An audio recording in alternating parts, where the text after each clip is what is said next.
Hello students, मैं Anoop sir. आज आप लोग क्लास 10th के इंडियन नेशनलिज्म, भारत में राष्ट्रवाद का 10वां लेक्चर देखेंगे, जिसमें आप 9th लेक्चर पे जो वेरियस सोशल ग्रुप हैं, इनका जो सिविल डिसोबीडिएंट मूवमेंट था उसको इन्होंने कैसे लिया, इसके 3 ऑप्शन आप लोग देख चुके हैं। Rich farmer, poor farmer and जो व्यवसायिक वर्ग के लोग हैं। आज आप लोग देखेंगे इंडस्ट्रियल वर्किंग क्लासेस, या एक प्रकार से कह दें कि जो इंडस्ट्रियल वर्कर्स हैं या जो लेबर हैं, उनके बारे में बात करेंगे जो इंडस्ट्री पे काम करते हैं।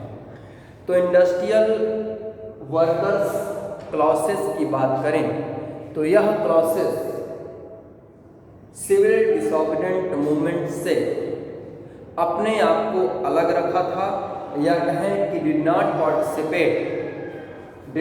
Participate Indian working classes for civil disobedient movement, यानी यह क्लास सिविल डिसोबीडिएंट मूवमेंट में पार्टिसिपेट नहीं किया।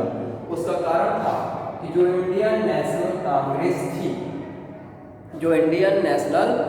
कांग्रेस थी वह जो है उद्योगपतियों, यानी जो ये इंडस्ट्रियों के ऑनर थे, या कहें कि जो इंडस्ट्री के मालिक थे, उन्हें हम लोग कहते हैं उद्योगपति। तो जो उद्योगपति थे, इंडियन नेशनल कांग्रेस इन उद्योगपतियों को अपने से दूर नहीं करना चाहती थी। इसलिए इंडियन नेशनल कांग्रेस इंडस्ट्रियल जो ऑनर थे या जिनकी इंडस्ट्रीज थी, उस क्लास की ओर अधिक प्रभावित हो रही थी, उन्हें अपनी ओर मिलाना चाह रही थी और उनसे कांग्रेस के लिए सपोर्ट चाह रही थी। जब इनकी बात करें, जो इंडस्ट्री ऑनर हैं और जो इंडस्ट्रियल वर्कर हैं, इन दोनों के जो हित होते हैं वो डिफरेंट होते हैं। इनका उद्देश्य होता है मोर प्रॉफिट, अधिक से अधिक लाभ कमाना। जब अधिक मोर प्रॉफिट प्राप्त करना चाहेंगे तो जरूर वो क्या करेंगे, क्या लो वेजेस और वर्किंग हावर्स अधिक कर देंगे, यानी मोर वर्किंग हावर्स। यानी ये जो उद्योगपति हैं, ये चाहेंगे कि कम वेतन पर अधिक घंटे तक काम करें। कौन? वर्कर्स। और वर्कर्स चाहते हैं कि उन्हें कम घंटे काम करना पड़े और वेजेस यानी वेतन अधिक मिले। तो दोनों के जो उद्देश्य हैं, जो गोल्स हैं, वो बिल्कुल डिफरेंट हैं। जब दोनों के गोल्स डिफरेंट हैं तो सीधी सी बात है, अगर इंडियन नेशनल कांग्रेस इन उद्योगपतियों की ओर खींचेगी तो ये वर्कर्स इनसे दूर जाएंगे। वही हुआ कि यह भारतीय राष्ट्रीय कांग्रेस या इंडियन नेशनल कांग्रेस जैसे जैसे इन इंडस्ट्रियल ऑनरशिप या उद्योगपतियों की ओर बढ़ी, वैसे वैसे इंडस्ट्रियल वर्कर क्लास के जो लोग थे वह भारतीय राष्ट्रीय कांग्रेस से दूर गए। कुछ सम वर्कर्स या सम क्लासेस ने इस सिविल डिसोबीडिएंट मूवमेंट में भाग लिया, जिनमें से मुख्यतः कहा जाता है नागपुर, ठीक है ना। तो जो नागपुर के वर्कर्स थे, इनके अलावा अन्य किसी स्थानों के वर्कर ने सिविल डिसोबीडिएंट मूवमेंट में भाग नहीं लिया। ये जो नागपुर के वर्कर्स थे, इन्होंने गांधी जी के जो सिद्धांत थे उसके अनुसार फॉरेन गुड्स एंड टेक्सटाइल्स का बाइकाट किया। फॉरेन गुड्स एंड टेक्सटाइल्स यानी विदेशी वस्तुओं और वस्त्रों का बहिष्कार किया। साथ में उन्होंने एक दूसरी मांग रखी, वो मांग थी कि इनका जो वेजेस है, वेतन है, वो बढ़ाया जाए, अधिक वेजेस, और जो वर्किंग कंडीशन है, काम करने की जो कंडीशन है, उसमें सुधार किया जाए। तो यहाँ पर कहें कि जो कारखाने में कार्य करने की लोगों की जो कंडीशन होती है, उस कंडीशन को सुधारने की मांग लेकर यह सिविल डिसोबीडिएंट मूवमेंट में प्रतिभाग किए, जिसके तहत 1930 में रेलवे कामगारों ने, 1932 में गोदी कामगारों के लोगों ने इन आंदोलनों में प्रतिभाग किया। लेकिन ये याद रखना है कि इंडियन नेशनल कांग्रेस ने वर्कर्स के हित के लिए कभी कोई बात नहीं की या वर्कर्सों के हित की कोई बात नहीं की। अब आते हैं जो सेकंड क्लास है, वो सेकंड क्लास है वुमेन। पांचवा और अंतिम क्लास वुमेन की बात करेंगे, यानी महिलाओं की बात करेंगे। तो सिविल डिसोबीडिएंट मूवमेंट ऐसा मूवमेंट था जिसमें महात्मा गांधी के आह्वान पर जो महिलाएं थी, फीमेल्स थी, वह अपने घरों से बाहर निकली। गांधी जी को उन्होंने सुना, जो उनकी जो उनका साल्ट मार्च था, उस साल्ट मार्च में यानी दांडी यात्रा में उन्होंने प्रतिभाग किया। गांधी जी के आह्वान पर जो शॉप और शराब की दुकानें होती थी, जिसे हम लोग शॉप कहते हैं, या जो फैक्ट्रियां थी, जो शॉप थी, उन पर उन्होंने पिकेटिंग में भाग लिया। फॉरेन गुड्स टेक्सटाइल्स का उन्होंने बाइकाट भी किया। और ये सब करने वाली जो वुमेन थी, अगर उनकी बात करें तो शहरों में अगर बात करें तो शहरों में जो कि अधिक संपन्न परिवार की वुमेन थी वो भाग ले रही थी, और ग्रामीण इलाकों की बात करें तो हाई कास्ट की जो वुमेन थी वह इन आंदोलनों में प्रतिभाग कर रही थी। लेकिन वुमेन के इस मोमेंट में, सिविल डिसोबीडिएंट मोमेंट में प्रतिभाग करने का ये अर्थ नहीं था कि वुमेन की जो सोशल, जो उनका एक प्रकार से सोशल स्तर है, जो सामाजिक स्तर है, उसमें कोई सुधार नहीं हो रहा था। क्योंकि गांधी जी खुद कहते थे, गांधी जी का खुद का मानना था कि महिला क्या है। उन्होंने कहा था, गांधी जी का कहना था कि औरत का जो मूल कर्तव्य है वह है घर चलाना, चूल्हा चौका करना और अच्छी माँ और अच्छी पत्नी की भूमिका निभाना। यानी गांधी जी जो थे वो खुद यही उनका मानना था कि जो वुमेन वर्ग है उसकी बात वो करते थे कि उनकी जो ड्यूटी है वो क्या है, women to look after home and हरेस्ट be good mother and good wives, यानी कि मदर और वाइफ्स के रूप में, चूल्हा चौका आदि के रूप में जो उनके कर्तव्य हैं उन्हीं को निभाना ही इनका मूल कर्तव्य है।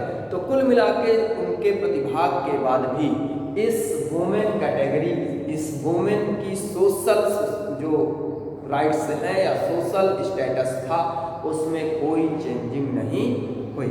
तो इस प्रकार से ये टॉपिक पूरा होता है जो वेरियस सोशल ग्रुप का सिविल डिसोबीडिएंट मूवमेंट को उन्होंने कैसे लिया। अब हम लोग आगे देखते हैं the limit of civil disobedient. अगला टॉपिक है जिसे हम लोग कहेंगे the limit of social disobedient, social disobedience. ठीक है, इसकी बात करें कि सोशल मतलब इसको आप कर देंगे सिविल डिसोबीडिएंट, ठीक है ना। जो लिमिट है सिविल डिसोबीडिएंस की, जो लिमिट है उसके बारे में जानना है। लिमिट का मतलब क्या है, लिमिटेशन का मतलब क्या है कि दो सोसाइटियां थी, एक अछूत जिन्हें हम अनटचेबल कहते हैं, अनटचेबल अछूत, और दूसरा मुस्लिम। इन दोनों की कंडीशन जानना है कि अनटचेबल की कंडीशन क्या थी और मुस्लिम समुदाय की कंडीशन क्या थी, जो सिविल डिसोबीडिएंट मूवमेंट से वह दूर क्यों रहे, इससे दूर क्यों रहे, इसके बारे में जानना है। तो सबसे पहले हम लोग आज देखते हैं जो अछूत है। कौन है? अछूत है, जिन्हें हम लोग कहते हैं अनटचेबल, ठीक है ना। अनटचेबल यानी कि अछूत।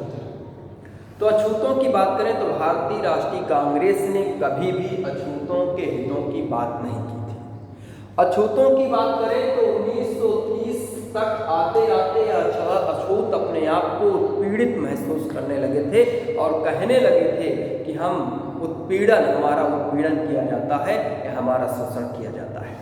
लेकिन जब महात्मा गांधी इस सिविल डिसोबीडिएंट मूवमेंट्स को चलाते हैं तो उसके बाद यह वर्ग शामिल नहीं होता है, तो उन्हें आभास होता है कि इस वर्ग या इस सोसाइटी के, इस कम्युनिटीज़ के बिना हम लोग स्वराज्य की ओर नहीं बढ़ सकते हैं। परिणाम महात्मा गांधी ने घोषणा किया कि हम इन अछूतों के बिना 100 साल तक भी प्रयास करें तो स्वराज्य की प्राप्ति नहीं कर सकते हैं। और परिणाम इन्होंने, गांधी जी ने अछूतों के लिए या इन अछूतों को आंदोलन में शामिल करने का काम किया। तो उसके तहत उन्होंने सबसे पहला काम क्या किया कि इन अछूतों को हरिजन की संज्ञा दी, यानी चाइल्ड ऑफ गॉड, यानी कि ईश्वर की संतान। चाइल्ड ऑफ गॉड यानी ईश्वर की संतान कहा। इसके साथ इन्होंने इन हरिजनों को जो सार्वजनिक प्लेस हैं, उन सार्वजनिक प्लेसों में इनको जाने आने के जो राइट्स हैं वह देने के लिए इन्होंने प्रयास किया। जैसे सड़क है, मंदिर है, स्नान घाट है, सार्वजनिक पार्क हैं, तालाब हैं, इन सभी के उपयोग के लिए इन्हें आंदोलन किया, सत्याग्रह किया और इन सबको उनके अधिकार प्रदान कराए। इसके बाद क्या किया गया? इसके बाद महात्मा गांधी ने जो upper classes, high classes society के लोग थे, उन लोगों से आह्वान किया कि अछूतों के साथ जो ये कार्य हो रहा है, यानी कि अस्पृश्यता के पाप को छोड़ दें। उन्होंने आह्वान किया अपर क्लास के लोगों को कि अस्पृश्यता का जो ये पाप है, इस अस्पृश्यता के पाप को वह छोड़ दें या इसको वह इससे बाहर निकले। ठीक है ना? यानी जो अनटचबिलिटी का जो आह्वान है या इतना ज़्यादा अनटचबिलिटी जो बढ़ रही है, उस अनटचबिलिटी को उन्होंने समाप्त करने या रोकने के लिए आह्वाहित किया। ठीक है।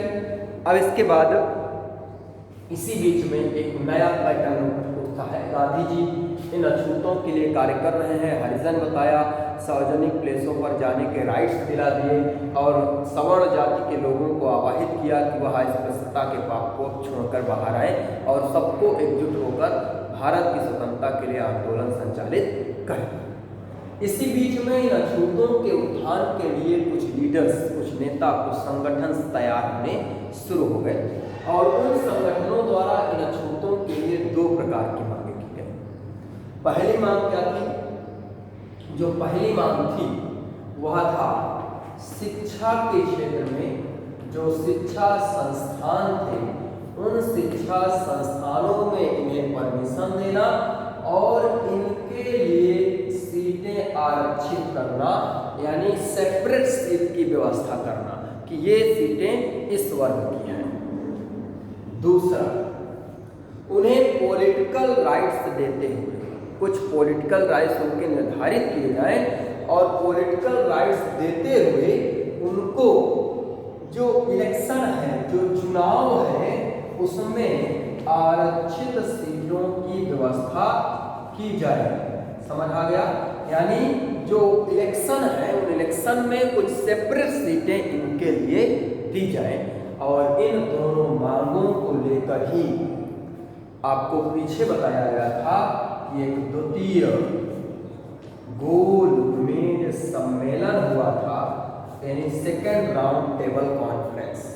उसमें हमने बताया था कि महात्मा गांधी व अंबेडकर के मध्य यहाँ पर विवाद हुआ था और उस विवाद के चलते सेकेंड राउंड टेबल कॉन्फ्रेंस असफल हुई थी। तो वो विवाद था कि डॉक्टर अंबेडकर ने आरक्षित सीटों, इन्हें हम लोग कहते हैं पृथक निर्वाचन प्रणाली या पृथक निर्वाचन पद्धति की उन्होंने मांग की, यानी सेपरेट इलेक्टोरल सिस्टम की अंबेडकर ने मांग की थी। और गांधी जी ने इस मांग को एक्सेप्ट नहीं किया, जिसके कारण यह राउंड टेबल कॉन्फ्रेंस असफल हुआ। इसके बाद देखते हैं, थोड़ा सा यहां से लेते हैं। जब यह बात आई पृथक निर्वाचन की और गांधी जी ने अस्वीकार कर दिया, तो जो लंदन में राउंड टेबल कॉन्फ्रेंस चल रहे थे, इनके जो प्रेसिडेंट थे वो ब्रिटिश प्रधानमंत्री रैमसे मैकडॉनल्ड थे। इन रैमसे मैकडॉनल्ड ने अंबेडकर की बात को स्वीकार करते हुए 16 अगस्त 1932 को एक सांप्रदायिक निर्णय लिया। सांप्रदायिक निर्णय यानी कि कम्युनल अवार्ड का निर्णय लिया और इसके तहत व्यवस्था की गई कि जो दलित हैं उनके लिए चुनाव में सीटें आरक्षित की जाएंगी। समझ आ गया? यानी कि पृथक निर्वाचन की मांग थी, सेपरेट इलेक्टोरल सिस्टम की मांग थी, उसे रैमसे मैकडॉनल्ड ने प्रस्तुत कर दिया कम्युनल अवार्ड के तहत। गांधी जी ने इसका विरोध किया और विरोध करते हुए इस कम्युनल अवार्ड के विरोध में गांधी जी ने 20 सितंबर 1932 को आमरण अनशन प्रारंभ कर दिया। आमरण अनशन गांधी जी ने प्रारंभ किया, यानी हंगर स्ट्राइक टिल डेथ, यानी आमरण अनशन क्या होता है कि यह अनशन मरने तक चलेगा, ठीक है ना, तब तक वह कुछ एक्सेप्ट नहीं करेंगे।